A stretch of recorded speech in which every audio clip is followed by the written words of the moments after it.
Alors, on va passer maintenant, puisqu'on a donné une certaine clarification de ce qu'il y a derrière les slogans politiques et les revendications politiques, quelles sont les tendances lourdes qui se cachent derrière l'activisme politique des pays en cause, nous pouvons maintenant rester en Algérie, ne pas quitter l'Algérie et partir de ce principe de la légitimité, non pas Shorfa, mais de la légitimité Marabtil, c'est-à-dire méritocratique, c'est le mérite et non pas l'origine du sang, pour voir comment cette logique va se transformer, évoluer au cours du temps depuis l'indépendance. Alors, nous allons catégoriser les différentes périodes. La première période qui va de 62 à 65, c'est-à-dire la période Bembella. C'est ce que j'appelle l'État méritocratique. L'État méritocratique. Nous sommes en plein dedans. C'est l'État des frères. C'est l'État où la légalité révolutionnaire est proclamée, ce dont je parlais tout à l'heure. Les ayants cause et les ayants droit, ce sont les révolutionnaires, c'est-à-dire ceux qui ont la légitimité par délégation, des shuhada. Nous, on n'était pas présents pour savoir ce que les shuhada leur ont dit, mais eux, ils ont dit qu'ils leur ont donné Atawlhum al-Burhan pour continuer la lutte. Ils se sont octroyés cette légitimité. Et en moyennant quoi, c'est ce qu'on appelle le clan Rujda, en gros, à dominante militaire. À dominante militaire. Et la socialisation, elle se fait sur le mot d'ordre du djihad. Le djihad. Et il y a ceux qui ont été les moudjahidines et ceux qui ne l'ont pas été. Alors, quel est le thème édifiant de la solidarité nationale? C'est la nation héroïque, inégalité dans le monde. Personne n'a été aussi héroïque que l'Algérie, même pas les Viet Cong, même pas les Viet Minh. Nous sommes les premiers. Il y avait tout ce slogan dont je me souviens au début de l'indépendance, Chab, Blad Million Shahid, inégalé dans le monde. Aucun peuple n'a été aussi héroïque que nous. Il y a eu cette espèce d'autosuffisance qui a fonctionné. Mais la nation est exsangue. Nous sommes à plat. Nous sommes héroïques, mais nous sommes à plat. La nation est fragile, économiquement. Pas de cadre, pas d'argent. Les cadres mchaou, le gour. Maintenant, il va falloir essayer de compter sur nos propres forces. Alors évidemment, il y a ceux qui ont fait des études, tant mieux. Ceux qui avaient quelques compétences, on les a appelés. On a recruté les gens au berceau. Ça a été mon cas, le cas des gens de ma génération. Moi, j'ai été recruté en 63, j'avais 23 ans, comme cadre à l'intérieur de la direction générale du plan des études économiques, qui était à l'époque à la présidence, à Ouarzazate. Et j'étais administrateur civil chargé de la coopération multilatérale. C'est-à-dire que je devais gérer l'assistance technique des Nations Unies auprès des différents ministères de mon pays. L'UNESCO, l'OMS, la FAO, l'OMM, l'Organisation météorologique mondiale, l'AIEA, l'Agence internationale de l'énergie atomique, que sais-je encore, le BIT, le Bureau international du travail, qui était à Genève, et puis le Bureau des organisations d'assistance technique, le BOATONU à l'époque, le BOATONU, c'est-à-dire le Bureau d'assistance technique des Nations Unies, S-Qualité. C'était des expertises, des spécialités qui n'étaient du ressort ni de l'UNESCO, ni de l'OMS, ni du BIT, ni de la FAO. Par exemple, les experts économistes domaine des économistes, qui relevait directement du Bureau des Nations Unies. Et puis il y avait le Fonds spécial des Nations Unies, sans oublier la Banque mondiale, le Fonds monétaire international et l'IDA, l'Agence internationale pour le développement. Tous ces organismes-là, je m'en suis occupé à l'âge de 23 ans. À côté de moi, il y avait mon collègue qui s'occupait de la coopération bilatérale. C'était la relation entre les pays, différents pays, et l'Algérie. Ça, c'est la bilatérale, et moi, c'était la multilatérale, l'organisation internationale. Alors qu'il fallait que je fasse la coordination entre ces différentes instances et les différents ministères de tutelle pour gérer les demandes d'assistance technique.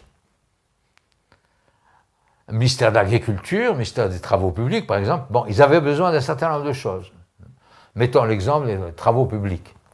Bon, ils devaient évidemment valoriser tout le capital hydraulique, créer des barrages pour pouvoir retenir le capital eau et reprendre la politique de valorisation agricole. Mais est-ce qu'il fallait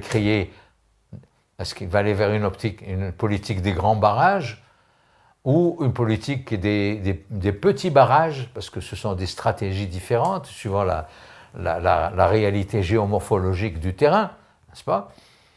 Mais là-dessus, les Algériens n'avaient aucune compétence. On avait mené une lutte pendant 7 ou 8 ans, et puis ceux qui avaient fait des études, ils n'étaient pas très nombreux, ils avaient certainement fait des études en médecine ou en droit ou dans des choses différentes, mais rares ceux qui ont travaillé sur des secteurs qui avaient un rapport avec les problématiques du développement, parce qu'ils se sentaient écartés de toute façon de développement en tant qu'indigènes, entre guillemets. On avait besoin d'une expertise extérieure et le rôle qui était le mien, c'était de solliciter l'expertise des organisations compétentes internationales pour venir, non pas intervenir directement sur le terrain, mais pour établir avec nous le bon diagnostic. Qu'est-ce qu'il faut que vous fassiez? Quelle est la meilleure solution pour vous? Tandis que la coopération bilatérale, c'est une coopération plus opérationnelle. C'était plus opérationnel. Là, c'était uniquement le pré-investissement. Mais ce n'était pas facile. Il fallait que chaque ministère fasse une demande suivant des formulaires. C'est comme la bureaucratie, elle s'en mêle. Quand elle se mêle, la bureaucratie, il n'y a rien à faire. Vous êtes obligé d'aller jusqu'au bout. Donc, il y avait des règles du jeu qu'il fallait respecter. Il fallait évaluer nos besoins en termes de mois experts, en termes de durée. Et puis ensuite, il y a l'équivalent financier en dollars, etc. Et il y avait une bureaucratie qu'il fallait gérer qui était absolument inextricable. Donc j'ai joué ce rôle auprès des différents ministères pour ensuite transmettre les desiderata de mon pays aux différentes organisations compétentes, des institutions spécialisées. Donc à l'époque, on en était à ce stade.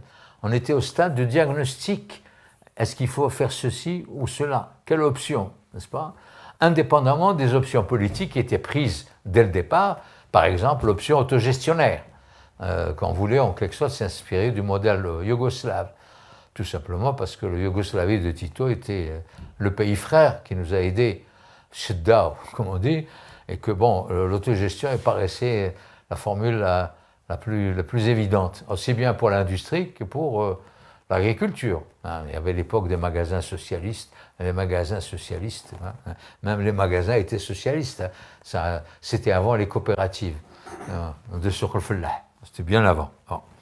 Alors, la nation est fragile, elle essaye de connaître les réalités de son pays, elle a besoin d'experts, à la fois sur le plan international et sur le plan privé, et sur le plan idéologique, on était dans l'idéologie nationale.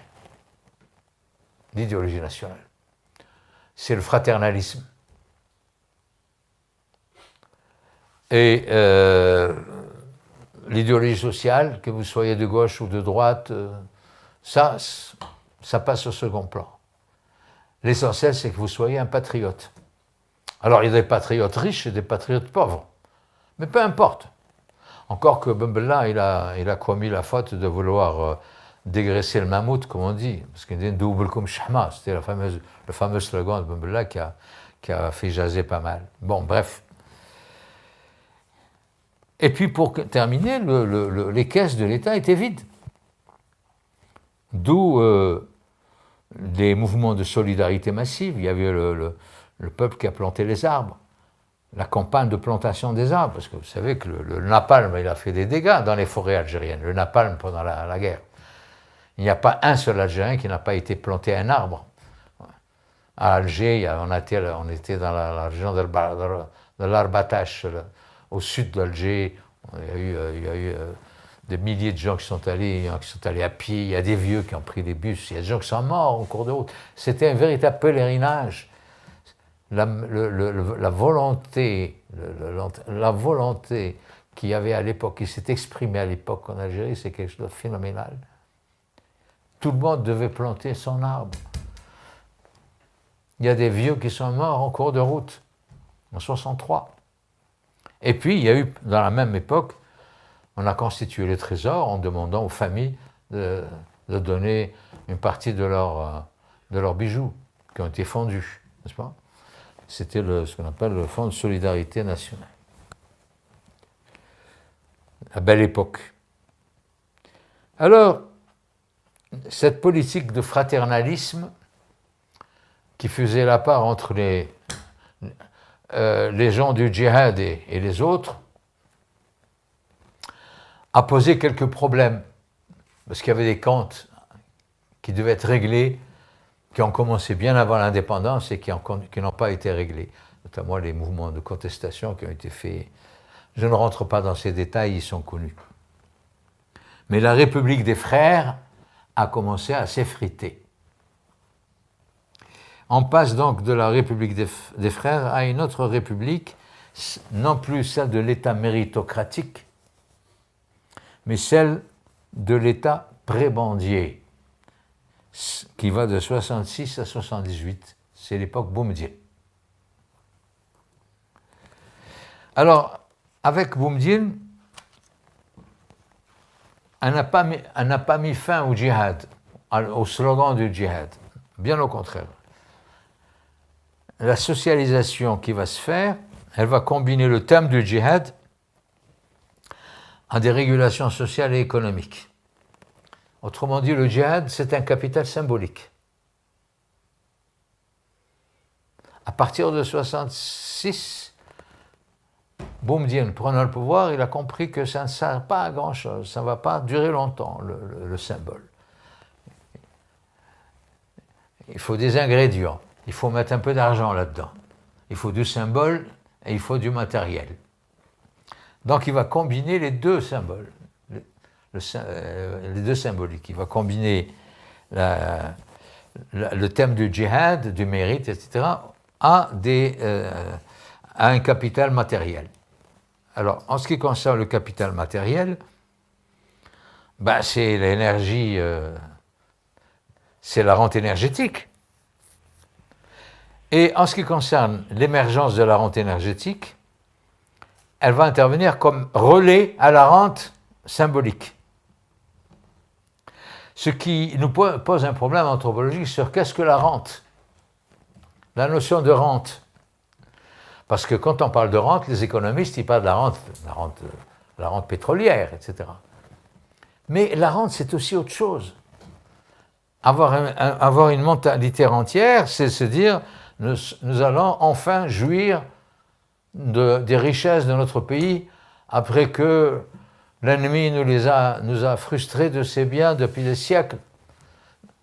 Nous allons enfin nous jouir de Thorwa. Donc il y avait cette idéologie du retour à cette justice qui va nous permettre en fait de jouir des biens de notre pays. Et d'ailleurs cette notion de rente au sens symbolique, on la retrouve dans les pays, je l'ai retrouvée dans les pays du Golfe. J'avais visité le Koweït 2 fois de suite au cours des années 80 et j'avais constaté que les Koweïtiens, ils avaient cette conception. Pour eux, ils ont une réserve pétrolière qui leur appartient et ils estiment qu'ils doivent recevoir en quelque sorte leur part de la vente de ce produit. sans avoir à travailler pour. C'est-à-dire, le seul fait d'être d'ethnie coétienne lui suffit à revendiquer son droit à cette rente. Je ne sais pas si je me suis bien fait comprendre. Ce n'est pas le produit d'un travail, c'est le produit de quelque chose qui relève du territoire auquel j'appartiens. Cette vision de la rente, qui n'est pas seulement économique, la rente économique, on peut l'expliquer économiquement, la rente pétrolière, la rente énergétique, la rente gazière, etc. Mais il y avait une mentalité rentière qui s'est mise en place en même temps que l'existence d'une rente économique au sens concret du terme.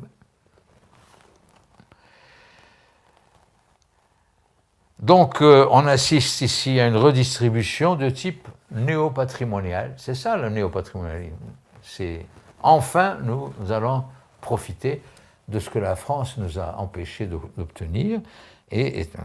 Alors, cette redistribution rentière, elle va se faire par une certaine division du travail.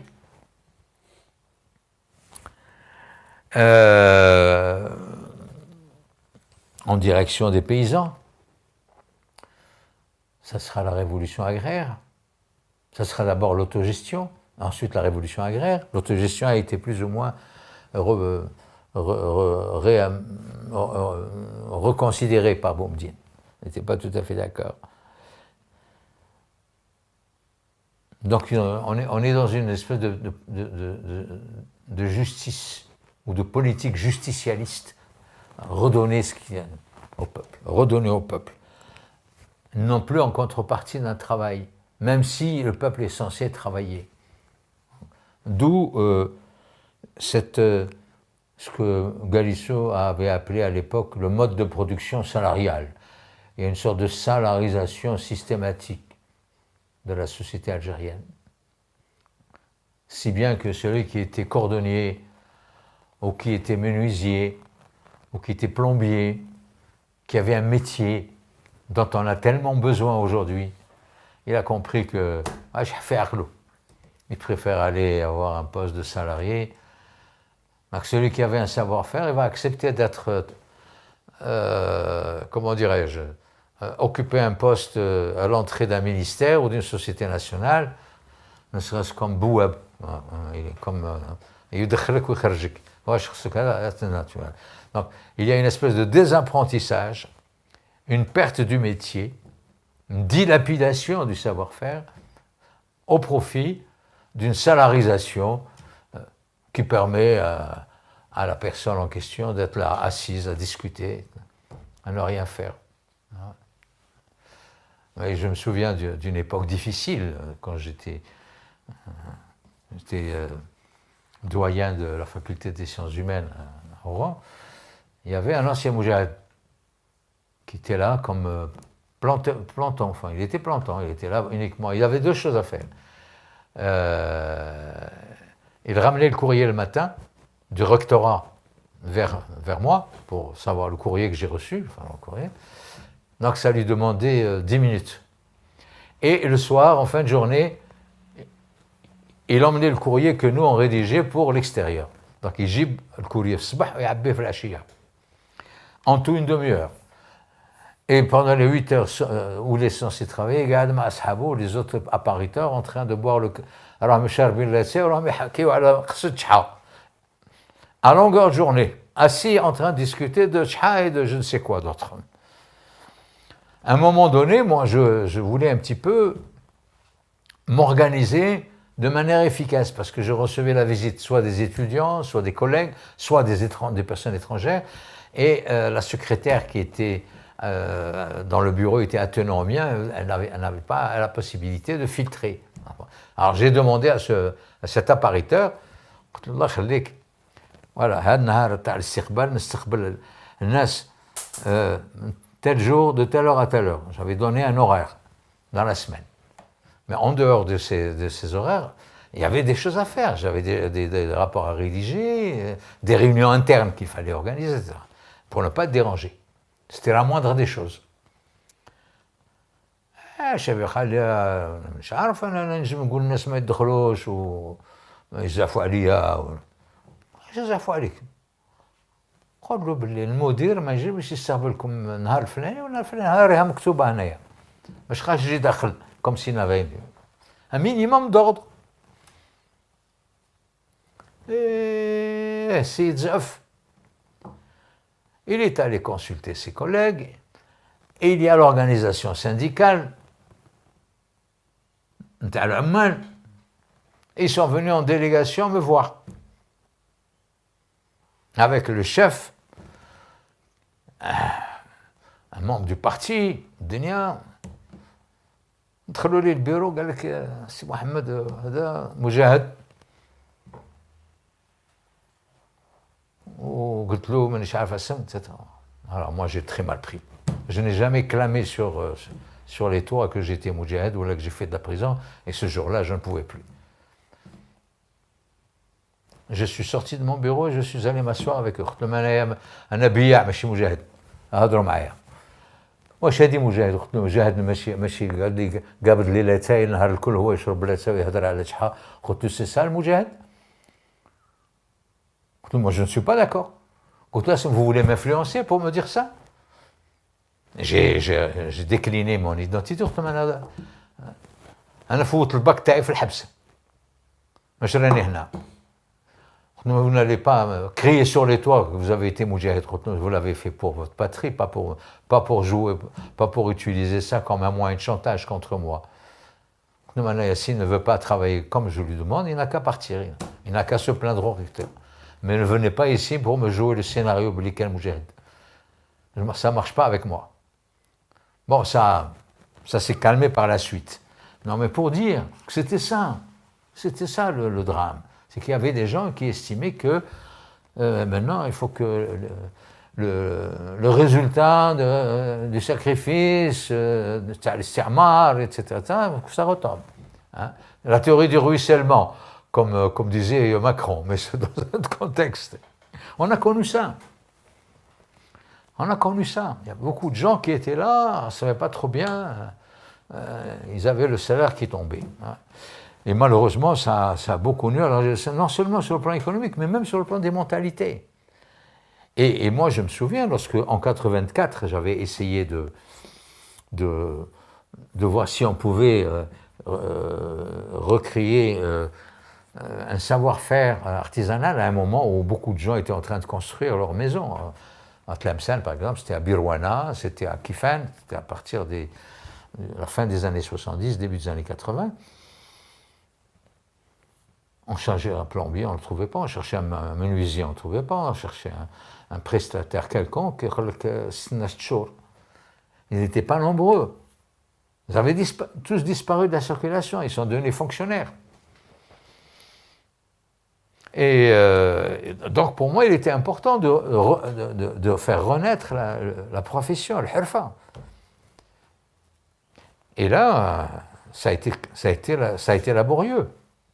Parce qu'il s'agissait de trouver des anciens, des vieilles personnes qui avaient le savoir-faire, et puis leur demander de former les jeunes, un peu en créant des clubs, des espèces d'associations, comme ça, des gens qui sortent du collège, du lycée, et puis ils vont là, s'apprendre apprendre un métier. Disons, à l'époque, c'était plus dans un but lucratif, un but associatif. Ça a été la croix et la bannière pour revaloriser ses savoir-faire dans un monde où la construction battait son plein et où les gens étaient en train de se battre à mort pour pouvoir avoir leurs maçons, leurs menuisiers, leurs forgerons, etc., etc. Les gens se battaient pour les avoir et ils surenchérissaient sur les prix. Ils surenchérissaient, etc. Enfin, c'était une situation absolument infernale. Donc le métier se raréfiait. Certains les faisaient venir du Maroc. Ils faisaient venir du Maroc parce qu'au Maroc, les gens ils avaient besoin de travailler pour gagner leur vie. On n'était pas dans la même longueur d'onde. Donc cette période était une période assez importante. Nous avions affaire à une espèce de salaire social, de transferts sociaux sous prétexte de salarisation qui était en train de se faire, et de manière massive, à travers les sociétés nationales, entre autres, et puis les administrations publiques.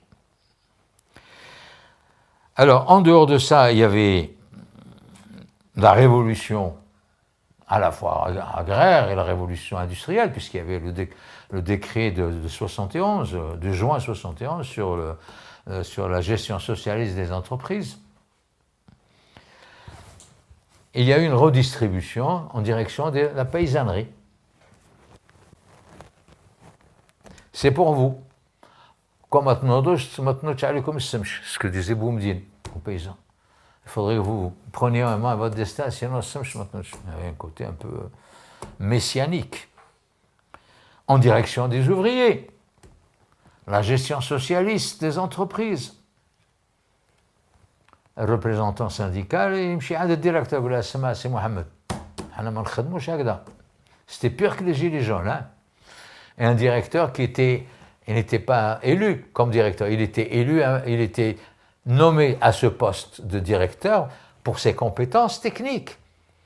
Il avait un ingénierat dans tel domaine, il a été nommé directeur en tant que pour faire marcher l'usine.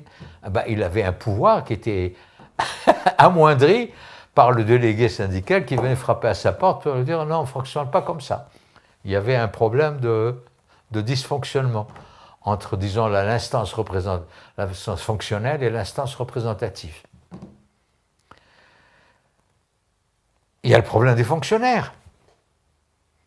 Il y a eu une enquête qui a été faite à l'époque par le CREA qui montrait qu'il y avait à peu près l'équivalent de 5 milliards 700 millions de dinars en 1979 en salaires sociaux. 5 milliards de dinars, c'était énorme à l'époque. Il y avait aussi du clientélisme, notamment avec les étudiants, les volontaires, pour aller aider leurs frères paysans pour la révolution agraire. Hein.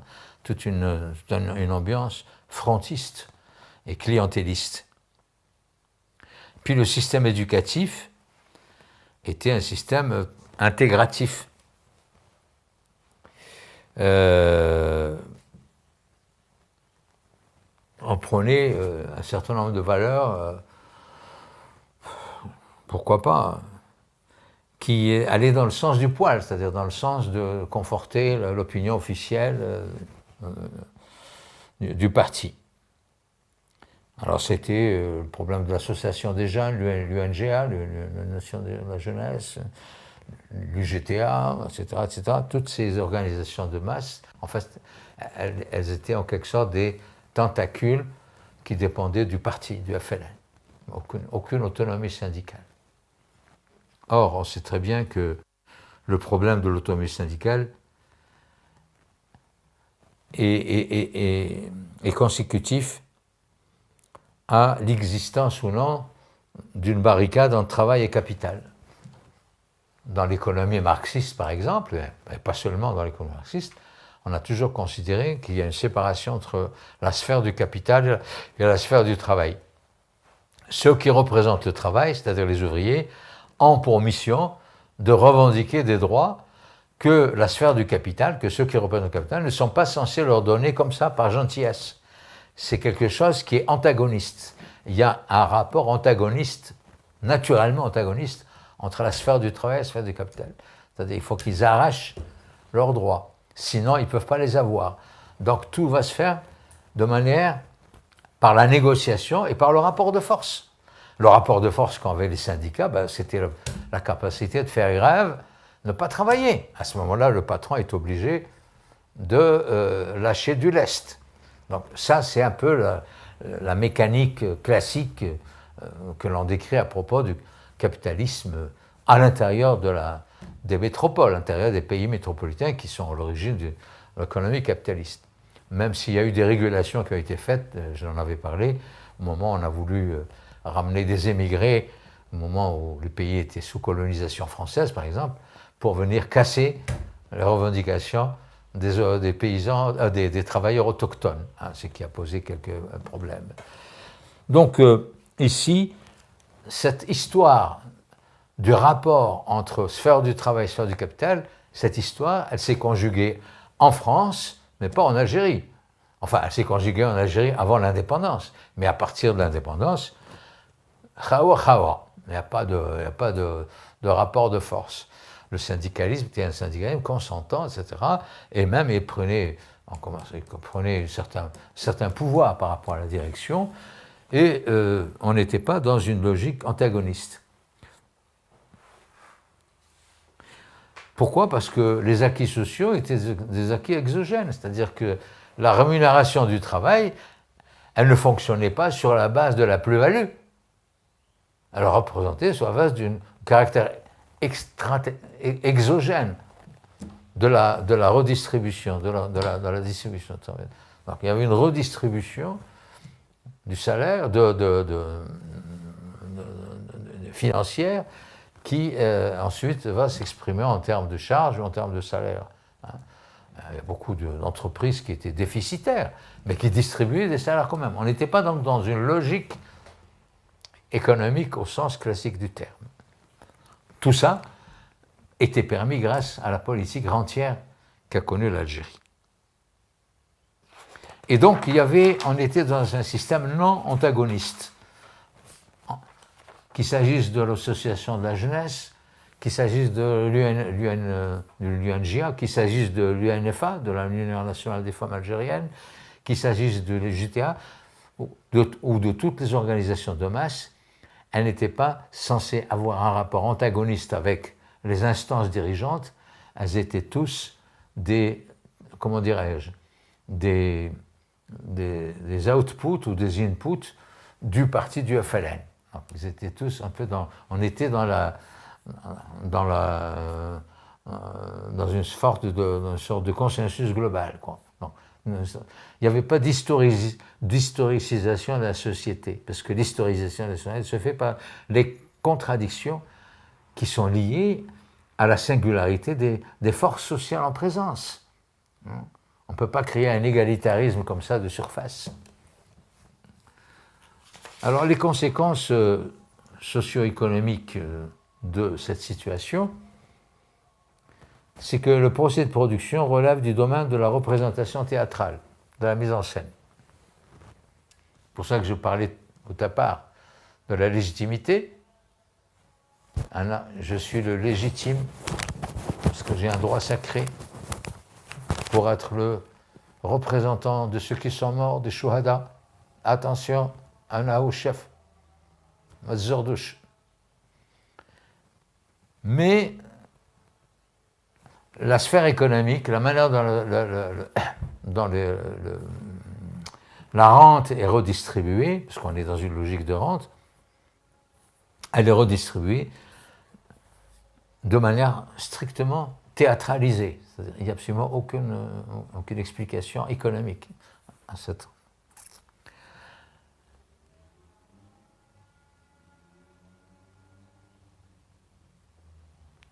Et puis c'est l'époque des dépenses somptuaires, des colloques, des congrès.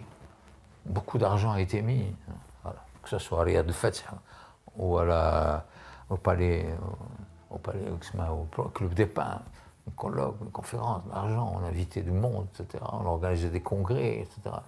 Il y avait des dépenses absolument somptueuses qui étaient faites, mais il n'y avait aucune règle économique, aucun calcul économique qui justifiait ou non cela. Hein. Alors, les conséquences socio-économiques, ça, c'est la période où culmine le discours socialiste spécifique. Un socialisme, c'est un spécifique. La productivité, c'est une productivité sociale, elle n'est pas économique. C'est la mise hors de l'histoire du procès de production. Il est sorti des rails de rapports antagonistes entre capital et travail. Le plan devient un fétiche, rationalisant des pratiques qui ne relèvent pas du calcul économique. Par exemple, la régionalisation, au lieu de répondre à des considérations scientifiques, parce qu'il faut régionaliser, comme la régionalisation en France, tombe dans le régionalisme. On passe de la régionalisation au régionalisme, c'est-à-dire parce qu'il y a un chef quelque part, il va donner plus de priorité plus aux uns qu'aux autres.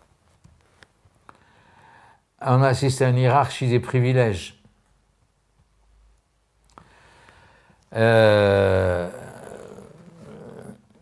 investissement prestige. La seule chose qui intéresse les médias, par exemple, c'est quand il y a un investissement, l'inauguration d'un village ou d'une usine. Qu'est-ce qui intéresse le peuple? À la télévision, c'est de voir quand le ministre ou le chef d'État, etc., il va couper le ruban. Il va couper le ruban. Ah, nous allons inaugurer. Mais qu'est-ce qu'il y a derrière? Allahu Akbar. C'est-à-dire il y a de l'activisme, bling-bling, du bling-bling. Moi, je me souviens, une petite anecdote, parce que c'est important, au moment où j'ai été sollicité par le wali de Tlemcen à l'époque, M. Nabi, ça s'appelait Nabi. Après, il a été ministre des énergies, des hydrocarbures. Il m'a appelé pour étudier un projet pilote agropastoral, c'est-à-dire de sédentariser le village de Magoura, au sud à côté de Sidi Djilali, au sud de Sebdou. Alors la question, c'était de villagiser des pasteurs. C'était assez curieux, parce que les pasteurs, les agro-pasteurs, ils suivaient leurs moutons là où il y a de l'air, puis ils revenaient ensuite, ou alors ils pouvaient planter leur tente là où ils voulaient. Ils n'étaient pas obligés de revenir. Ils n'avaient pas de maison, ils avaient des tentes.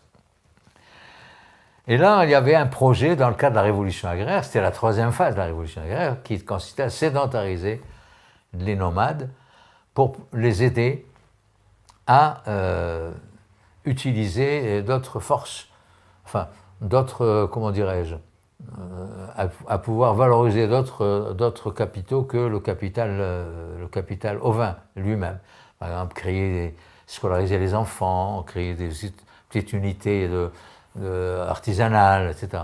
Donner un petit visage, un visage un peu extra-agricole ou extra-pastoral. Mais on était sur une vision un peu romancée de la réalité pastorale, parce que moi j'avais mobilisé mes étudiants, j'avais aussi fait appel à quelques collègues dans le domaine de la faculté des sciences, notamment en biologie végétale, etc. Quand on commençait à enquêter, on s'est rendu compte que ces gens-là, ils n'avaient aucune conception de la manière dont ils voulaient habiter dans les maisons en dur, le village qu'on voulait leur construire. D'ailleurs, la plupart étaient polygames. Alors, on se demandait comment construire un appartement, une villa, avec une chambre à coucher et puis une salle d'attente pour les autres. Enfin, on commençait à se poser des questions si on n'est pas en train de devenir fou. Et puis, eux-mêmes répondaient à nos questions en plaisantant, en disant « Moi, je vais construisez-nous un paradis, Jannah, Fora, Jannah ». Ils étaient en train pratiquement de se foutre de notre gueule, parce que pour eux, ils trouvaient assez surréaliste qu'on vient leur demander comment ils veulent concevoir le confort de leur maison, eux qui ont toujours vécu dans le khayma, et leurs parents, leurs grands-parents, leurs arrière-grands-parents, etc. Bon. Et ce que je veux dire, c'est que on voyait cette espèce d'excès de vouloir apporter des choses, même des choses qui tombaient pas sous le sens, qui n'avaient absolument aucune réalité. Moi, je me souviens, j'ai pris au sérieux ce projet, et avec les collègues en biologie végétale, on a travaillé sur un Medicago, un produit qui existe en Australie, un genre de progestérone végétale, qui permet d'accroître les capacités nourricières du bétail. Parce que là, avec de l'alpha et de l'armoise, donc un troupeau de 100 bêtes, il faut le répartir en 4 ou 5 petits groupes dans des endroits différents. Donc il y avait une très grande disparité du troupeau à cause de la faiblesse du couvert végétal. Et quand vous distribuez des troupeaux en 5 ou 6 groupes, vous êtes obligé d'avoir 5 ou 6 gardiens. Et pour avoir plusieurs gardiens, il faut avoir plusieurs enfants. Et pour avoir plusieurs enfants, il faut avoir plusieurs femmes. Donc on s'est rendu compte que la polygamie avait un rapport avec le surencadrement du troupeau. C'était une corrélation, une simple hypothèse. Et on s'est dit, bon, si on veut sédentariser ces gens-là, il faut sédentariser le mouton. Et pour sédentariser le mouton, il faut travailler au niveau de l'écosystème. Et c'est ce qui nous a amené à faire un travail qui n'avait rien à voir avec ce qui nous a été demandé au départ. Au départ, c'était comment concevoir le village. On a créé le village et on a essayé de travailler sur ce qui présuppose l'existence d'une sédentarisation possible. On a fait un travail magnifique. Et tout ça gratos. C'était un plaisir parce que les étudiants, ils apprenaient. C'est là où ils apprenaient le métier. Et finalement, on a proposé une solution. Une solution avec un système de hameaux où les gens habitent contigus les uns aux autres avec une zeriba collective où on parque le bétail, les bétails qui est possédé collectivement. Parce que le problème de l'indivision Shia al-Moucha, il fonctionne au niveau du troupeau. Donc il ne fallait pas casser cela, il fallait au contraire maintenir le caractère collectif du troupeau qui était possédé par des frères ou des cousins, hein, des cousins ou des arrière-cousins. Hein. C'était des systèmes collectifs, mais qui relevaient de la parentèle. On a reconstitué tous les arbres généalogiques, etc., etc. Bon, bref, le jour où il fallait inaugurer le village, j'ai été appelé à présenter le dossier. Et il y avait toute la délégation, il y avait le président Boumediene, il y avait les ministres, il y avait le Wali de Tlemcen, il y avait le sous-préfet de Sebdou, et puis il y avait le maire de Sedjelali qui s'appelait Sessalah. On l'appelait Ringo aussi. C'est quelqu'un qui a beaucoup traficoté le cheptel. Il a traficoté le cheptel, il l'a amené au Maroc parce que les Marocains avaient besoin du cheptel algérien. À l'époque, c'est nous qui leur fournissions les moutons, moyennant finance, bien sûr. Bon, enfin, bref. Sauf que Sessalah connaissait Boumediene. Boumediene avait séjourné dans la région de Bni Snous, Sebdou. Il a dit que la région, il la connaissait autour. Il était connu par Sessalah au début, des années 54-55. Alors, pendant que j'étais en train d'expliquer le plan, le projet, le problème des hameaux d'habitation avec la zeriba collective, etc., Boumediene s'adresse à Sessalah. Alors, j'ai dit que Sessalah lui répond, Sid Raïs, on a هنا الشركة هلكة. Boumediene, la shirka silka. Ils étaient en train de faire de la poésie, la rime. On est en train de les écouter. Quelque temps après, ils sont allés manger. Il y avait tout un festin qui était organisé pour la délégation, les ministres et tous ceux qui sont venus d'Alger. Et moi, avec mes étudiants, on a été manger nos casse-croûtes de l'autre côté. Hein?